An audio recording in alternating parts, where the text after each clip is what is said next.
Hey friend, welcome to day 8 of our watercolor tip a day series for World Watercolor Month. Today we're comparing wet on wet versus wet on dry techniques. These are game changers for how your paint behaves. Let me show you how.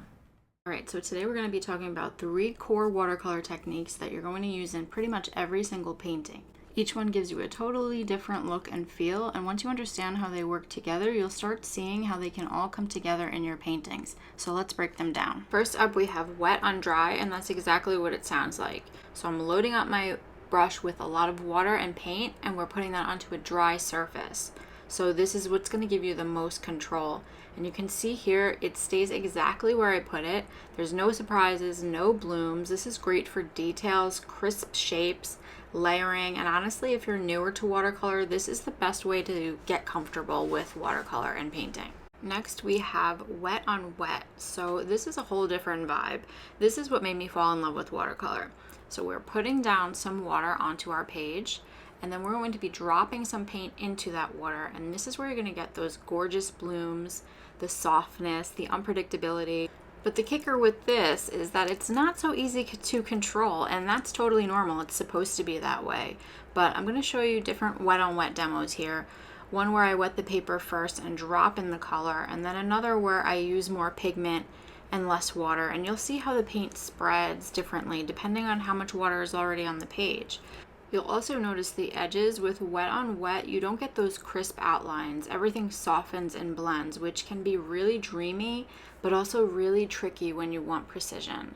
I really encourage you to give this a try because you can see here that I'm just dropping the paint into water and it is going to do whatever it wants. The colors blend and they move on their own. And once it's dried, then you're going to see what it really looks like. You can't go based off of what it looks like wet. And I know that sounds a little scary, the unpredictability, but this technique is so important for building layers and getting those soft blends. Next up, we have dry brushing. This one is quick but fun. So you're going to load your brush with a little paint, but keep the brush mostly dry, and then you're going to drag it across the paper. This is going to give you scratchy textured strokes. This is great for adding details or adding texture, or even sometimes adding movement to a painting. All right, let's paint a flower. I'm going to go with a peony, and I'm going to show you how we can mix these techniques in one piece and how they kind of work together. So I'm starting with wet on dry for the center, and I'm keeping things tight and detailed. And then as we move outward into the petals that are opening, I'm going to be starting to add more water, and then I'm going to be using wet on wet. So I'm going to be dropping color into damp paper or into wet paint. And you'll see as we go around, so I'm just dropping in color into color. So that is also considered wet into wet. It doesn't have to just be plain water. And then the paper can also be damp, which is sort of wet into damp, which is another middle ground. So here I am going again with just some, like a very light wash of water that's in my brush, and I'm just touching the edges of what I have down, and that's creating a wet into wet effect where you're creating these blooms, and then you're dropping that paint back into those petals, considered wet into wet. And then we're just going to keep going around the flower and sort of changing it up. So some petals I'm going to use wet onto dry. So I'm going to use a more opaque mixture, and I'm going to paint that on the page. And then some I would like light and airy. So I'm going to do that with just a little bit of a watery mixture. And then I want to change up some of the value or change up some of the colors. So I'm dropping in some of that yellow in there. And this is going to add variation to your piece. And again, right now it looks a little bit messy, but once it dries, these colors are going to blend together on their own. This is a great way to practice water control as well, because if you're going to be putting down a big loose puddle of water just sitting on top of the paper, it's going to create a lot of mess. So this is a great way to practice both techniques. And then for the stem, I'm going to be using a sort of wet into wet right there where it bleeds, and then a wet onto dry for the stem. And then I have my petals I'm putting down wet onto dry, and then wet into the paint to create some pretty detailed blooms in the leaves. And we're just like sort of dry brushing a little right there. We've got not too much paint on there, but then we're going to drop that in, and we can create a little bit more of that variation in the leaves as well. Now I want to show you a demo side by side. So let's do a wet onto dry flower on this side. So the petals are completely opaque and I'm putting them straight down on the paper, and we are not using any other technique, just wet onto dry.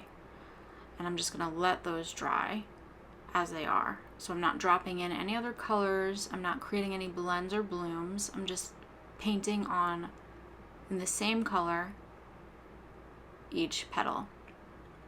And this is a great way to practice and see, what you prefer.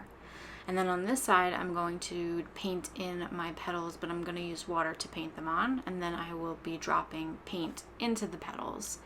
And that's where I'm going to lose control. So I'm just dropping that in. And this might be a little bit too much water. You don't want it to be pooled up. But this is going to give you that very loose and organic, sort of whimsical flower with all the different blends in there. And you can sort of even tip your paper over and move it side by side and watch the paint sort of swirl and move around. If you want to coax it a bit, you can lightly use your brush to move the paint around in the water, and if you want the colors to blend together. But this is essentially going to be the first layer, and this is how we get those really pretty blends. And then dropping in some more pigment in there just to give it some real vavoom. And I'm just sort of working it around to get that shape that I want. You see the edges there are very sharp and precise. And then the center this is pretty much dry already. So now this is a very controlled center. And then this is, it's bleeding everywhere.